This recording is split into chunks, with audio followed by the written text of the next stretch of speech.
Hai semuanya, welcome back to my channel. Di videoku kali ini aku akan menceritakan kasus tentang penghilangan nyawa seorang bayi yang masih berusia 2 bulan yang terjadi di Amerika Serikat. Kasus ini cukup berbelit-belit dan bikin emosi waktu aku nge-research ini. Bagaimana kisah lengkapnya? Tapi sebelum kita masuk ke ceritanya, bagi yang belum subscribe ke channel ini, mohon bantuannya untuk klik tombol subscribe ke channel ini dan boleh minta like-nya juga. Sekarang kita masuk ke ceritanya. Sebenarnya tidak banyak background yang bisa aku gali dari para korban dan pelaku ini. Jadi aku hanya akan menceritakan kronologi kejadiannya saja. Malam sekitar pukul 9 sampai pukul 10 pada tanggal 18 Oktober 2018 di Marathon Country, Amerika Serikat, seorang wanita bernama Heather Gardner dan kakaknya Jessie pergi ke laundromat untuk mencuci pakaian mereka. Laundromat itu sejenis tempat mencuci pakaian mandiri. Kita harus mencuci pakaian secara mandiri di sana. Nah, Heather dan Jessie ini membawa serta kedua anak Heather yang bernama Jayden, yang saat itu masih balita, dan juga anak bungsu Heather yang bernama Benson, yang saat itu masih berusia 2 bulan. Mereka baru saja menjemput kedua anak ini dari pengasuh mereka yang bernama Marissa Chitstart. Setelah Heather dan Jessie menjemput kedua anak ini, mereka pun membawa serta kedua anak ini ke laundromat untuk mencuci pakaian mereka. Heather ini adalah seorang working mom. Tidak diketahui dia ini mempunyai suami atau tidak. Yang pastinya dia mempunyai 2 anak. Yang pertama bernama Jayden, yang kedua adalah Benson yang masih berusia 2 bulan. Jadi selama dia bekerja, dia menitipkan anaknya ini kepada Marissa untuk diasuh. Karena Marissa ini adalah memang spesialis pengasuh anak. Menurut keterangan Heather dan Jessie, saat mereka menjemput Benson dan Jayden di rumah Marissa, mereka itu tidak diperbolehkan masuk ke rumah Marissa. Marissa menyerahkan Jayden dan Benson kepada orang tuanya melalui ambang pintu gitu. Jadi Heather dan Jessie itu tidak diperbolehkan masuk nih, diserahkan dari ambang pintu aja. Which is hal itu membuat Jessie dan Heather agak sedikit curiga, karena biasanya mereka boleh-boleh aja kok masuk ke rumah Marissa. Tapi hanya malam itu saja mereka tidak diperbolehkan masuk. Dan saat mereka menjemput Jayden ini tertidur dan dia digendong oleh Jessie. Dan Heather membawa Benson yang sedang tertidur di car seat. Saat itu Benson memakai snowsuit, kayak pakaian hangat khusus musim dingin, dan dia juga diselimuti, dipakaikan topi. Kalian pasti tahu kan topi bayi yang seperti rajutan itu, dipakaikan sampai menutupi matanya, sehingga Heather dan Jessie mengira bahwa Benson itu lagi tertidur, jadi mereka tidak mau membangunkan Benson. Singkat cerita, kedua anak ini dibawa oleh ibunya dan tantenya ke laundromat untuk mencuci pakaian. Sesampainya di laundromat, Heather ini membawa Benson masih dengan car seat-nya itu dan meletakkannya di atas meja laundry. Kemudian Jessie dan Heather bersiap-siap untuk mencuci pakaian. Tapi entah kenapa Jessie ini seperti ingin mengecek keadaan Benson, karena sedari tadi Benson ini tidak bersuara. Jadi Jessie itu mendekatinya dan memegang Benson. Dia terkejut. Saat itu tubuh Benson itu sudah kaku dan sudah dingin sekali. Dia pun memanggil Heather untuk mengecek keadaan Benson. Dan benar saja saat Heather memegang Benson ini, tubuh Benson itu sudah kaku, dia sudah tidak bernafas lagi. Heather dan Jessie yang panik ini pun kemudian membaringkan Benson di atas meja laundry, dan Heather mencoba melakukan CPR kepada Benson. Selagi Heather melakukan CPR ini, Jessie menelepon 911 untuk meminta bantuan dan ambulans. Tidak berapa lama petugas ambulans dan kepolisian pun datang. Di sana mereka mencoba melakukan pertolongan pertama kepada Benson, tapi naasnya Benson sudah tidak tertolong lagi. Mereka mengatakan Benson ini sudah meninggal beberapa jam yang lalu. Kemudian Heather dan Jessie dimintai keterangan oleh pihak kepolisian. Mereka pun menceritakan kronologi bagaimana mereka menjemput Benson dan bagaimana mereka menemukan baby Benson ini sudah tidak bernafas lagi. Mereka juga mencurigai Marissa sebagai pembunuh Benson. Heather dan Jessie ini pastinya sangat shock dan terpukul. Bahkan Jayden itu sampai terbangun karena panikan ibu dan tantenya, dan dia itu juga menangis keras. Petugas kemudian memintai Heather dan Jessie keterangan tentang kronologi Benson bisa seperti itu. Mereka pun menceritakan bagaimana Heather mendrop anaknya ke Marissa pagi itu. Saat itu Benson itu masih baik-baik saja, sehat dan tidak ada luka apapun. Saat dijemput, Benson ini tampak tidak bergerak. Awalnya Heather dan Jesse ini mengira bahwa Benson ini sedang tertidur, maka mereka pun tidak mau membangunkan anak ini karena saat itu memang sudah malam, kasihan kalau dibangunkan. Saat itu baby Benson sudah dipakaikan pakaian lengkap, snowsuit yang tadi, topi dan selimut, dan dia ditempatkan di car seat, semacam tempat duduk khusus bayi yang bisa dibawa kemana-mana, dia ada pegangannya. Nah, sesampainya di laundromat inilah baru Jesse menemukan bahwa keponakannya sudah tidak bernafas lagi. Bahkan saking marahnya Jesse itu kelepasan mengirim pesan kepada Marissa dan menuduh Marissa bahwa kau telah membunuh anak kakakku. Kemudian polisi segera bergerak menemui Marissa di apartemennya. Saat polisi sampai di apartemen Marissa dan polisi mengutuk berkali-kali, tidak ada respons dari dalam. Jadi polisi ini mendobrak masuk dan ternyata Marissa dan pacarnya itu yang bernama Adam tidak ada di sana. Kemudian polisi men-track sinyal handphone Marissa. Ternyata Marissa ini berada di sebuah hotel bersama dengan Adam. Dari penemuan sinyal inilah polisi segera pergi menemui Marissa dan Adam ke hotel ini untuk memintai mereka keterangan. Saat polisi sampai, Adam ini orangnya emosional dan suka marah-marah. Di sana Adam sempat marah-marah kepada polisi dan mengusir polisi. Marissa saat itu juga pura-pura tertidur sampai seorang petugas wanita harus masuk dan menyuruh Marissa bangun. Kemudian dia mau tidak mau harus bangun dan mengikuti petugas keluar untuk dimintai keterangan. Saat ditanyai polisi, kenapa kalian kok tiba-tiba ngungsi di hotel? Alasan Marissa ya, karena kami ingin healing aja pak. Kebetulan aku dapat uang asuransi dari kecelakaan mobil. Jadi ya uangnya aku pakai untuk healing. Aku bawa anak-anakku untuk berenang di hotel dan staycation di hotel. Oke, saat itu polisi membiarkan saja Marissa mengatakan kebohongan itu. Kemudian polisi menanyai kepada Marissa seperti ini. Tell me about taking care of him today. Yang artinya ceritakan tentang keseharian kamu mengasuh baby Benson ini hari ini.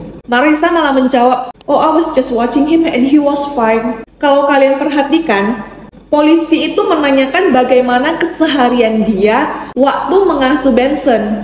Tapi Marissa ini menjawab, he was fine. Was itu adalah grammar past tense, yang artinya dia tadi baik-baik saja. Dan dia mengetahui bahwa sebenarnya ada sesuatu hal yang buruk yang terjadi kepada Benson. Sementara saat itu polisi belum mengatakan keadaan Benson kepada Marissa. Dia kok sudah tahu kalau Benson ini mengalami hal yang buruk. Selama wawancara dengan polisi ini pun Marissa menunjukkan gelagat yang mencurigakan. Dia seperti orang yang berusaha tenang dan berusaha menutupi kesalahannya. Selama interview ini Marissa memberikan kronologi versi dia kepada polisi. Begini kronologinya. Menurut keterangan Marissa, selagi dia menjaga Benson, dia itu memberikan susu sekali kepada Benson. Dan kemudian Benson itu tertidur. Saat itu Adam pergi berburu dan baru pulang ke rumah sekitar 6.30 sore. Kemudian dia bilang bahwa mereka sekeluarga bersama dengan kedua anak Heather ini pergi keluar untuk makan malam di McDonald's. Dia memakaikan Benson snowsuit dan diselimuti, kemudian dia pakaikan topi dan dia letakkan di car seat untuk dibawa pergi keluar. Dia mengatakan bahwa mereka itu di McDonald's makan di tempat, yang artinya mereka itu cukup lama di McDonald's. Dia juga memberikan keterangan kepada polisi bahwa saat di McDonald's dia sempat memberikan susu kepada Benson 1 kali. Setelah itu Benson itu tidur dan setelah mereka selesai makan, mereka pun pulang ke rumah. Selama dari McDonald's sampai ke rumah, dia bersaksi bahwa Benson itu tertidur pulas, tidak terbangun sekalipun. Kemudian sampai di rumah, mereka pun menonton film. Tidak berapa lama, Heather ini mengabari Marissa bahwa dia akan menjemput kedua anaknya. 15 menit setelah itu, Heather pun sampai dan kemudian Marissa menyerahkan kedua anaknya kepada Heather. Di interview pertama di hotel ini, Marissa ini terus-menerus mengatakan and then kepada polisi. Kalau menurut polisi, yang artinya dari ceritanya ini ada satu alur yang dipotong keluar oleh dia, yang artinya dia menyembunyikan sesuatu dari alur cerita ini. Polisi juga sudah merasa curiga kepada keterangan Marissa yang mengatakan bahwa Benson ini dari McDonald's sampai rumah ini tertidur pulas dan tidak terbangun sekalipun. Which is kita tahu bayi 2 bulan itu tidurnya kayak mana. Saya juga seorang ibu dan saya tahu bahwa saat bayi saya 2 bulan itu tidurnya itu sebentar-bentar terbangun. Ya mungkin karena dia minta popoknya diganti lah, dia haus lah. Tapi Marissa ini mengatakan bahwa Benson itu tertidur pulas berjam-jam, which is aneh sekali.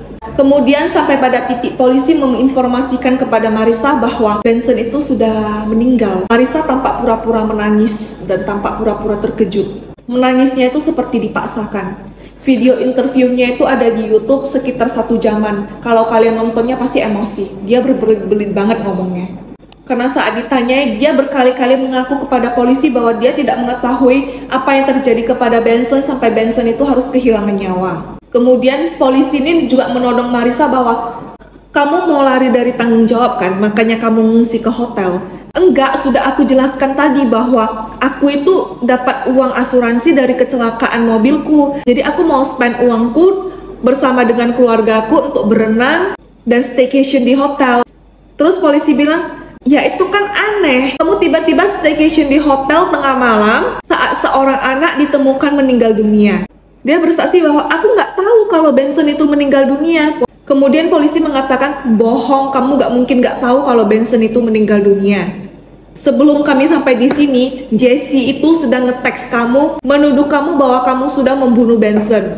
Dia mengatakan, enggak, handphone aku tuh mati, kalian boleh cek handphone aku. Jangan bohong Marissa, emang kamu pikir dari mana kami tahu posisi kamu saat ini kalau bukan dari sinyal HP kamu? Tapi Marissa terus saja berkelit. Nah, saatnya kita telusuri background Marissa sedikit saja. Saat kejadian ini, Marissa itu diketahui berumur 39 tahun dan sedang hamil anak ke-6 dia bersama dengan Adam. Sebelumnya, 4 anak Marissa ini diambil alih oleh Pusat Perlindungan Anak karena Marissa dan Adam ini dianggap tidak layak membesarkan anak dan sering melakukan kekerasan kepada anak. Setelah kejadian Benson ini, anak kelima mereka ini juga diambil paksa oleh Pusat Perlindungan Anak. Bahkan saat penjemputan anak mereka yang kelima ini, Adam itu marah besar. Dia tuh gak terima kalau anaknya itu akan diambil lagi. Karena keempat anaknya ini semua diambil oleh Pusat Perlindungan Anak dan satu-satunya anak yang ada di pengasuhan mereka itu juga mau direbut. Jadi dia itu sempat berdebat dan mengusir petugas Pusat Perlindungan Anak ini. Tapi akhirnya petugas ini berhasil membawa anak kelima ini untuk diasuh di Pusat Perlindungan Anak. Sebenarnya aku agak heran karena mereka ini sudah mempunyai track record kekerasan kepada anak mereka sendiri, bahkan empat-empatnya diambil alih oleh Pusat Perlindungan Anak. Tapi masih aja ada orang tua yang mempercayakan anak mereka untuk diasuh oleh mereka. Karena 2 bulan sebelum kematian Benson ini, mereka ini juga sempat bermasalah dengan orang tua lain. Tapi untungnya anak ini tidak sampai meninggal. Pada bulan Agustus, tepatnya pada tanggal 2 Agustus 2018, Marissa juga pernah berkasus dengan kepolisian dengan tuduhan kekerasan kepada anak yang dia asuhnya. Saat itu anak yang dia asuh itu anak perempuan bernama Riley dari pasangan Megan dan Dylan.